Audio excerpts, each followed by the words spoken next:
ನಮಸ್ತೆ ವೀಕ್ಷಕರೇ, ಅಶ್ವಧನ್ವಂತರಿ ವಿಶೇಷ ಕಾರ್ಯಕ್ರಮಕ್ಕೆ ತಮ್ಮೆಲ್ಲರಿಗೂ ಪ್ರೀತಿಯ ಸ್ವಾಗತ. ನಾನು ಕಾವ್ಯ ಆಚಾರ್.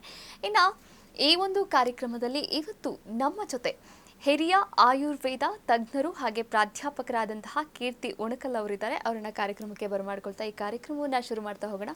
ಮೇಡಮ್ ನಮಸ್ತೆ, ಕಾರ್ಯಕ್ರಮಕ್ಕೆ ಸ್ವಾಗತ. ನಮಸ್ತೆ ವೀಕ್ಷಕರೇ, ಇವತ್ತಿನ ಅಶ್ವಧನ್ವಂತರಿ ವಿಶೇಷ ಕಾರ್ಯಕ್ರಮದಲ್ಲಿ ಆರೋಗ್ಯದ ಬಗ್ಗೆ ಹಾಗೆ ಹೆಲ್ತ್ ಮ್ಯಾನೇಜ್ಮೆಂಟ್ ಇದ್ರ ಬಗ್ಗೆ ತಿಳಿಸ್ಕೊಡ್ತಾ ಹೋಗ್ತಾರೆ. ಇನ್ನು ಮೊದಲನೇದಾಗಿ ನಾವು ಹೆಲ್ದಿ ಆಗಿರಬೇಕು ಅಂತಂದರೆ ಒಂದು ಆಹಾರವನ್ನು, ಚೆನ್ನಾಗಿರುವಂತಹ ಆಹಾರ, ಪೌಷ್ಟಿಕಾಂಶ ಆಹಾರವನ್ನು ಸೇವನೆ ಮಾಡಬೇಕು ಅನ್ನೋದು ನಮ್ಮೆಲ್ಲರ ಒಂದು ಮೈಂಡ್ ಸೆಟ್ ಆಗಿರುವಂಥದ್ದು. ಹಾಗೆ ಫಸ್ಟ್ ಕಾನ್ಸೆಪ್ಟ್ ಅಂತ ಬಂತು ಅಂದರೆ ಆಹಾರದ ಬಗ್ಗೆನೇ ಹೋಗುತ್ತೆ. ಇನ್ನು ಎರಡನೇ ಕಾನ್ಸೆಪ್ಟ್ ಅಂತ ಬಂತು ಅಂತಂದರೆ ಬಾಡಿ ಬಿಲ್ಡ್ ಮಾಡಬೇಕು, ಹೆಲ್ದಿ ಆಗಿರಬೇಕು ಅಂದರೆ ಬಾಡಿ ಬಿಲ್ಡ್ ಮಾಡಬೇಕು, ಜಿಮ್ಗೆ ಹೋಗಬೇಕು, ಸಣ್ಣ ಆಗಬೇಕು, ಇದೆಲ್ಲ ಕೂಡ ಮೈಂಡ್ ಸೆಟ್ಟಲ್ಲಿರುತ್ತೆ. ಒಟ್ಟಾರೆಯಾಗಿ ನೋಡೋದಾದರೆ ಹೆಲ್ದಿ ಆಗಿರೋದಂದರೆ ಏನು ಮೇಡಮ್ ಹತ್ರ ಕೇಳ್ತಾ ಹೋಗೋಣ. ಮೇಡಮ್, ಮೊದಲನೇದಾಗಿ ಹೆಲ್ದಿ ಆಗಿರೋದಂದ್ರೆ ಏನು? ತುಂಬ ಒಳ್ಳೆ ಪ್ರಶ್ನೆ ಕೇಳಿದ್ರಿ. ಯಾಕಂದರೆ ಎಲ್ಲರಿಗೂ ಅನಿಸ್ತಾ ಇರುತ್ತೆ ನಾವು ಹೆಲ್ದಿ ಆಗಿದ್ದೀವಿ ಅಂತ. ಬಟ್ ಇವತ್ತು ನಾನು ಒಂದು ವಿಷಯ ಹೇಳ್ತೀನಿ, ದೆನ್ ಮೇ ಬಿ ಎಲ್ಲರೂ ಅನಲೈಸ್ ಮಾಡ್ಬೋದು ನಾವು ಹೆಲ್ದಿ ಇದ್ದೀವಾ ಅಂತ. ಸೊ ಆ್ಯಕ್ಚುಲಿ ಆಯುರ್ವೇದ ಪ್ರಕಾರನೇ ಆಗಲಿ ಅಥವಾ WHO ವರ್ಲ್ಡ್ ಹೆಲ್ತ್ ಆರ್ಗನೈಸೇಷನ್ ಪ್ರಕಾರನೇ ಆಗಲಿ, ಬರೀ ಡಿಸೀಸ್ ಇಲ್ಲದೆ ಇರೋದು ಅಥವಾ ಯಾವುದೇ ಒಂದು ಮನುಷ್ಯನಲ್ಲಿ ಯಾವುದೇ ಒಂದು ರೋಗ ಇಲ್ಲದೆ ಇರೋದು ಮಾತ್ರ ಆರೋಗ್ಯ ಅಲ್ಲ ಅಂತ, ಆಯಿತಾ. ಸೊ ಈವನ್ ಆಯುರ್ವೇದದಲ್ಲೂ ಹೇಳೋದು ಅಷ್ಟೇ, WHO ಅಷ್ಟೇ ಹೇಳ್ತಾರೆ, physically person should be in balance, mentally ಇರಬೇಕು ಬ್ಯಾಲೆನ್ಸ್, ಇಮೋಷ್ನಲಿ ಇರಬೇಕು, ಸ್ಪಿರಿಚುವಲಿ ಇರಬೇಕು, ಸೋಷಿಯಲಿ ಇರಬೇಕು. ಸೊ ಈ 5 ತತ್ವಗಳು ಇರಲೇಬೇಕು. ಈ 5 ಬ್ಯಾಲೆನ್ಸಲ್ಲಿ ಇದ್ದಾಗ ಮಾತ್ರ ಒಂದು ಮನುಷ್ಯ ಸ್ವಸ್ಥ ಅಂತ ಹೇಳ್ತೀವಿ. ಹಾಗೆ ಆಯುರ್ವೇದದಲ್ಲಿ ಹೇಳೋವಾಗ್ಲೂ ಅಷ್ಟೇ, ನಾವು ಎಲ್ಲರೂ ಆಯುರ್ವೇದ ಅಂದ ತಕ್ಷಣ ಒಂದು ಸ್ವಲ್ಪ ಕನೆಕ್ಟ್ ಮಾಡೋದು ತ್ರಿದೋಷ ಬಗ್ಗೆ, ವಾತ ಪಿತ್ತ ಕಫ ಅಂತ ಎಲ್ಲರಿಗೂ ಕೇಳಿರಬಹುದು. ಸೊ ಈ ತ್ರಿದೋಷಗಳು ಹಾಗೇನೆ ಮನಸ್ಸು, ಆತ್ಮ, ಆಯಿತಾ, ಇಂದ್ರಿಯಗಳು ಎಲ್ಲ ಯಾವಾಗ ಬ್ಯಾಲೆನ್ಸಲ್ಲಿರುತ್ತೆ ಆವಾಗ ಮಾತ್ರ ಮನುಷ್ಯ ಸ್ವಸ್ಥನಾಗಿರ್ತಾನೆ ಅಂತ ಹೇಳೋದು. ಸೊ ಇದನ್ನು ನಾವು ಬ್ಯಾಲೆನ್ಸ್ ಅಂತ ಏನು ಹೇಳೋಕೆ ಹೋಗ್ತೀವಲ್ಲ, ಅದರಲ್ಲಿ ಇದೆಲ್ಲ 5 ಬಂದ್ಬಿಡುತ್ತೆ. ಮನಸ್ಸು ಅಂತ ಬಂದಾಗ ಮೆಂಟಲ್ ಬ್ಯಾಲೆನ್ಸ್ ಬರುತ್ತೆ, ಆಯಿತಾ. ಇಂದ್ರಿಯಗಳು ಅಂತ ಬಂದಾಗ ಸ್ಪಿರಿಚುವಲ್ ಬರುತ್ತೆ. ಬಿಕಾಸ್ ನಾವು ಯಾವಾಗ ಇಂದ್ರಿಯ ನಿಗ್ರಹ ಮಾಡ್ಕೊಳಕ್ಕೆ ಹೋಗ್ತೀವಲ್ಲ ಆವಾಗ ನಮ್ಮದು ಮೆಂಟಲಿಂದ ಸ್ಪಿರಿಚುವಲ್ ಲೆವೆಲ್ಗೆ ಹೋಗ್ತಾ ಇರ್ತೀವಿ. ಸೊ ಇದೆಲ್ಲ ಒಂದು ಬ್ಯಾಲೆನ್ಸಲ್ಲಿತ್ತು ಅಂದರೆ ಮಾತ್ರ ಮನುಷ್ಯ ಸ್ವಸ್ಥ ಅಂತ ಹೇಳ್ಬೋದು. ಎಲ್ಲೋ ಕೇಳಿದ ನೆನಪು ವಾತ ಪಿತ್ತ ಕಫ ಅಂತಂದೇಳಿ, ಆದರೆ ನಮ್ಮ ವೀಕ್ಷಕರಿಗೆ ಅದ್ರ ಬಗ್ಗೆ ತಿಳಿಸ್ಕೊಡೋದಾದರೆ ಏನಂದರೆ, ನಾನು ಸಿಂಪಲಾಗಿ ಹೇಳಬೇಕು ಅಂತ ಅಂದರೆ, ಎಲ್ಲರಿಗೂ ನಮಗೆ ಅಕ್ಕಪಕ್ಕ ಕಾಣೋದು ಏನು ಅಂತ ಅಂದರೆ ಸಿಂಪಲಾಗಿ ಪಂಚಮಹಾಭೂತಗಳು ಅಲ್ವಾ. ಆ ಪಂಚಮಹಾಭೂತನೇ ನಮ್ಮ ಶರೀರಲ್ಲಿ ನಾವು ಹೇಗೆ ನೋಡ್ಕೋಬಹುದು ಅಂತ ಅಂದರೆ ಈ 3 ದೋಷದಿಂದ ನೋಡ್ಬೋದು.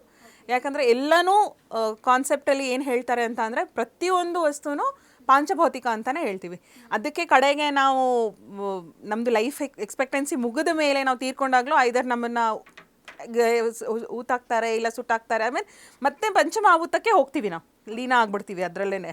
ಸೊ ಆ ಪಂಚಮಹಾಭೂತನ ನಾವು ಶರೀರದಲ್ಲಿ ಹೇಗೆ ಅದನ್ನು ಅರ್ಥ ಮಾಡ್ಕೋಬೋದು ಅಂದರೆ ಈ 3 ದೋಷದಿಂದ ಅರ್ಥ ಮಾಡ್ಕೋಬೋದು. ವಾತ ಅಂತ ಏನು ಹೇಳೋವಾಗ ಅದರಲ್ಲಿ ಆಕಾಶ ಮತ್ತು ವಾಯು ಮಹಾಭೂತ ಇರುತ್ತೆ. ಆಕಾಶ ಮತ್ತು ವಾಯು ಮಹಾಭೂತ. ಸೊ ಅದರಲ್ಲಿ ನಮ್ದು ಮೇನ್ ಏನು ಬರುತ್ತೆ ಅದರ ಕರ್ಮ ಅಂತ ಅಂದರೆ ಒಂದು ಮೂವ್ಮೆಂಟ್. ಈಗ ನಾವು ಮಾತಾಡುವಾಗ ಮಾತುಗಳು ಏನು ಬರ್ತಾ ಇದೆ, ಅಥವಾ ನಾವು ನಡೆಯೋವಾಗ ಈ ಕಾಲು ಮೂವ್ ಆಗ್ತಾ ಇರುತ್ತೆ, ಅಥವಾ ನಮ್ಮ ಊಟ ಮಾಡುವಾಗ ಕೈ ಏನು ಮೂವ್ ಏನು ಸಂಪೂರ್ಣವಾದಂಥ ಚಲನೆ ಬಗ್ಗೆ ಯಾವುದ್ರ ಮೇಲೆ ನಮಗೆ ನಿಯಂತ್ರಣ ಇದೆ, ಯಾವುದು ನಿಯಂತ್ರಣ ಇಲ್ಲ, ಇನ್ವಾಲಂಟರಿ ಮೂವ್ಮೆಂಟ್ಸ್ ಅಂತ ಏನು ಹೇಳ್ತೀವಿ, ಅದೂ ಸಹ ವಾತದಿಂದಾನೇ ಆಗೋದು. ಪಿತ್ತ ಅಂತ ಬಂದಾಗ ಅದು ಮೇಜರ್ ಆಗಿ ಬಂದು ಅಗ್ನಿ ಮಹಾಭೂತದ, ಅಗ್ನಿ ಮತ್ತು ಸ್ವಲ್ಪ ಅದಕ್ಕೆ ಜಲ ಮಹಾಭೂತನೂ ಸೇರಬೇಕು. ಆವಾಗ ಜಲನ ಅಂದರೆ ಟ್ರಾನ್ಸ್ಫಾರ್ಮೇಷನ್ ಹೇಳ್ತೀವಿ. ಸಿಂಪಲಾಗಿ ಅಂದರೆ ನಾವು ಊಟ ಮಾಡಿದ್ದು ಟ್ರಾನ್ಸ್ಫಾರ್ಮ್ ಆಗೋದು ಹೇಗೆ ನಾವು ಕಾಣಿಸ್ಕೊಳ್ಳುತ್ತೆ ನಮ್ಮ ಬಾಡಿಯಲ್ಲಿ ಅಂತಂದರೆ ಎನರ್ಜಿ ವೈಸ್ ಅಥವಾ ಗ್ರೋತ್, ಆಯಿತಾ. ಈಗ ನಾವು ಏನಿದ್ದೀವಿ it is because of our food, ಆಯಿತಾ. ಸೊ ಅದನ್ನು ನಾವು ಹೇಗೆ ಟ್ರಾನ್ಸ್ಫಾರ್ಮ್ ಆಗುತ್ತೆ ಅಂತಂದರೆ ಪಿತ್ತದಿಂದ ಆಗುತ್ತೆ. ಕಫ ಅಂತ ಅಂದರೆ ಗ್ರೌಂಡಿಂಗ್, ಒಂದು ಫಾರ್ಮ್.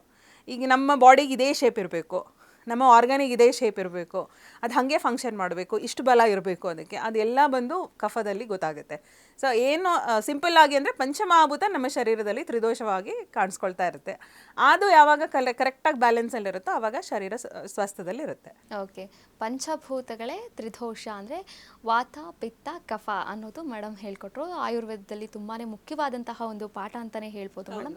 ಎಸ್, ಇನ್ನು ಆರೋಗ್ಯವನ್ನು ಚೆನ್ನಾಗಿ ಇಟ್ಕೋಬೇಕು ಅಂತಂದರೆ ಜಿಮ್ಗೆ ಹೋಗೋದು ಸ್ವಲ್ಪ ಜಾಸ್ತಿ ಆಗಿರುತ್ತಲ್ವಾ, ಅಂದರೆ ಜಿಮ್ಗೆ ಹೋಗೋದ್ರಿಂದ ನಮ್ಮ ಆರೋಗ್ಯ ನಾವು ಕಂಟ್ರೋಲಲ್ಲಿ ಇಟ್ಕೊಳ್ತೀವಿ, ಇದರಿಂದ ಹೆಲ್ದಿ ಆಗಿರಬಹುದಾ? ಒಂದು ಆರೋಗ್ಯ ಅಂತ ಬಂದಾಗ ನಾನಿಲ್ಲಿ ಇಂಪಾರ್ಟೆಂಟಾಗಿ ತಿಳಿಸ್ಕೊಡ್ಬೇಕಾಗಿರೋದು ಏನು ಅಂತ ಅಂದರೆ, ಆಯುರ್ವೇದದಲ್ಲಿ ಹೇಳಿರೋ ಪ್ರಕಾರ ಕೆಲವೊಂದು ಚರ್ಯಗಳು ಅಂತ ಬರ್ತವೆ. ಅಂದರೆ ದಿನಚರ್ಯ, ಋತುಚರ್ಯ, ರಾತ್ರಿಚರ್ಯ, ಅಂದರೆ ರೆಜಿಮೆಂಟ್ಸ್, ನಾವು ಏನು ಮಾಡಬೇಕು, ಏನು ಫಾಲೋ ಮಾಡಬೇಕು ಅಂತ. ಇದನ್ನು ಯಾಕೆ ಹೇಳಿದ್ದಾರೆ ಅಂದರೆ ಸ್ವಾಸ್ಥ್ಯ ಮೇಂಟೈನ್ ಮಾಡೋಕ್ಕೆ.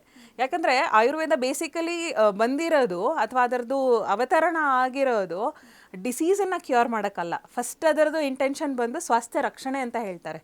ಆಮೇಲೆ ಆ ಥರ ಪ್ರಶಮನ ಅಂದರೆ ಏನು ಡಿಸೀಸ್ ಬಂದಿದೆ ಅದನ್ನು ಕ್ಯೂರ್ ಮಾಡಬೇಕು ಅಂತ. ಸೊ ನಮ್ದು ಎಲ್ಲ ಪ್ರಿನ್ಸಿಪಲ್ಸ್ ಫಸ್ಟ್ ನಾವು ಹೇಳೋದು ಫಸ್ಟ್ ನೀವು ಹೆಲ್ದಿ ಆಗಿರಿ ಅಂತ. ಸೊ ಇದನ್ನು ಅವ್ರು ಹೇಳ್ತಾ ಹೋಗ್ತಾರೆ, ದಿನಚರ್ಯ, ಋತುಚರ್ಯ, ಹಾಗೆ ರಾತ್ರಿಚರ್ಯ ಅಂತ ಎಲ್ಲ. ಇದನ್ನು ಫಾಲೋ ಮಾಡ್ತಾ ಸದ್ವೃತ್ತ ಅಂತಲೂ ಒಂದು ಬರುತ್ತೆ. ಇದೆಲ್ಲ ಫಾಲೋ ಮಾಡಿದಾಗ ಖಂಡಿತ ಮನುಷ್ಯ ಹೆಲ್ದಿ ಆಗಿರ್ತಾನೆ. ಸೊ ಈ ಜಿಮ್ ಅಂತ ಕೇಳಿದ್ರಲ್ಲ ನೀವು, ಇದನ್ನು ದಿನಚರ್ಯ ಅಂತ ನಾವು ಹೇಳುವಾಗ ದಿನಚರ್ಯ ಏನು ಅಂತ ಅಂದರೆ ಬೆಳಗ್ಗೆ ನಾವು ಎದ್ದಾಗಿಂದ ರಾತ್ರಿ ಮಲಗೋ ತನಕ ಏನು ಮಾಡ್ತೀವಿ ಅದಕ್ಕೆ ದಿನಚರ್ಯ ಅಂತ ಹೇಳ್ತೀವಿ. ಅದು ಎಲ್ಲಿಂದ ಶುರು ಆಗಬೇಕು ಅಂತ ಅಂದರೆ ಬ್ರಾಹ್ಮಿ ಮುಹೂರ್ತದಲ್ಲಿ ಎದ್ದೇಳೋದ್ರಿಂದ ಶುರು ಆಗಬೇಕು ಅಂತ ಹೇಳ್ತಾರೆ. ಯಾಕೆ ಬ್ರಾಹ್ಮಿ ಮುಹೂರ್ತದಲ್ಲಿ ಎದ್ದೇಳಬೇಕು? ನಾನೀಗ ಆಯುರ್ವೇದ ಅಲ್ಲದೆ ಸೈಂಟಿಫಿಕ್ ಆಗಿ ಹೇಳಬೇಕು ಅಂತ ಅಂದ್ರೂ ನಮ್ಮದು ಯೂನಿವರ್ಸಲ್ಲಿ ಏನು ವೈಬ್ರೇಷನ್ಸ್ ಇರುತ್ತೆ ಅದು ತುಂಬ ನಮಗೆ ಕಂಜೀನಿಯಲ್ ಆಗಿರುತ್ತೆ, ಅದಕ್ಕೆ ಎದ್ದೇಳಬೇಕು ಅಂತ ಹೇಳ್ತೀವಿ. ಆಯಿತಾ? ಆ ಬ್ರಾಹ್ಮಿ ಮುಹೂರ್ತದಲ್ಲಿ ಎದ್ದು ಶೌಚ ಅಂದರೆ ನಮ್ಮದು ದಿನನಿತ್ಯಗಳ ಕಾರ್ಯಕ್ರಮ ಎಲ್ಲ ಮುಗಿಸಿ ಆಮೇಲೆ ದಂತಧಾವನ ಅಂದರೆ ಬ್ರಷಿಂಗ್ ಆಗಲಿ ಅಥವಾ ಸ್ನಾನ ಮಾಡೋದಾಗಲಿ, ಆ ಎಲ್ಲ ಚರ್ಯದಲ್ಲಿ ವ್ಯಾಯಾಮ ಅಂತಲೂ ಒಂದು ಬರುತ್ತೆ. ಆಯಿತಾ? ವ್ಯಾಯಾಮ ಮಾಡಲೇಬೇಕು ಅಂತ ಹೇಳ್ತಾರೆ ನಮ್ಮದು ದಿನಚರ್ಯದಲ್ಲಿ. ಎಷ್ಟು ಮಾಡಬೇಕು ಅಂತ ಬಂದಾಗ ಅರ್ಧ ಬಲ ಅಂತ ಹೇಳ್ತಾರೆ, ಅರ್ಧ ಶಕ್ತಿ ಬಲ ಅಂತ. ಅಂದರೆ ನಾವು ಎಷ್ಟು ಟಾಲರೇಟ್ ಮಾಡಬಹುದು ಅದರದ್ದು ಅರ್ಧ ಮಾಡಬೇಕು ಅಂತ. ಅಂದರೆ ಅದಕ್ಕೆ ಕೆಲವೊಂದು ಲಕ್ಷಣಗಳು ಕೊಟ್ಟಿದ್ದಾರೆ. ಕೆಲವೊಂದು ಏರಿಯಾ ಅಂದರೆ ಬಾಡಿ ಪಾರ್ಟ್ಸಲ್ಲಿ ಎಷ್ಟು ಸ್ವೆಟ್ಟಿಂಗ್ ಆಗಿರಬೇಕು ಅಂದರೆ ನಿಮ್ಗದು ಗೊತ್ತಾಗುತ್ತೆ. ಓವರ್ ಸ್ಟ್ರೈನಸ್ ಮಾಡಬಾರ್ದು ಅಂತ ನಾನು ಇಲ್ಲಿ ಹೇಳೋಕ್ಕೆ ಸ್ಟ್ರೆಸ್ ಮಾಡ್ತಾ ಇರೋದು. ಏನು ಅಂತ ಅಂದರೆ ಬಿಕಾಸ್ ಜನರಲಿ ಜಿಮ್ಮಿಗೆ ಹೋದಾಗ ನಾವು ಏನು ಮಾಡ್ತೀವಿ, ವೇಟ್ಸ್ ಎಲ್ಲ ಎತ್ತುವಾಗ ಪಕ್ಕದವ್ರು ನೋಡಿ ಅವ್ರು ಅಷ್ಟು ವೆಯ್ಟ್ ಎತ್ತಾ ಇದ್ದಾರೆ, ನಾನು ಇನ್ನೂ ಜಾಸ್ತಿ ಎತ್ತೋಣ. ಆಯಿತಾ? ಸೊ ನಮ್ಮದು ಬಾಡಿ ಅದಕ್ಕೆ ಇದೆಯಾ ಇಲ್ವಾ, ಪ್ರಿಪೇರ್ ಇದೆಯಾ ಇಲ್ಲ ಗೊತ್ತಿರಲ್ಲ ನಮಗೆ. ಆಯಿತಾ? ಸೊ ಎಕ್ಸಸೈಸ್ ಮಾಡೋದು ಖಂಡಿತ ಇಂಪಾರ್ಟೆಂಟ್ ಇದೆ, ಅದೂ ಒಂದು ಪಾರ್ಟ್ ಇದೆ ದಿನಚರ್ಯದಲ್ಲಿ. ಸೊ ಅದನ್ನು ಫಾಲೋ ಮಾಡಲೇಬೇಕು 100%. ಆಯಿತಾ? ವೀಕ್ಷಕರೇ, ಇನ್ನಷ್ಟು ಈ ಬಗ್ಗೆ ಮಾತನಾಡ್ತಾ ಹೋಗೋಣ ಅಶ್ವಧನ್ವಂತರಿ ಕಾರ್ಯಕ್ರಮದಲ್ಲಿ. ಈಗೊಂದು ಪುಟ್ಟದಾದ ವಿರಾಮ.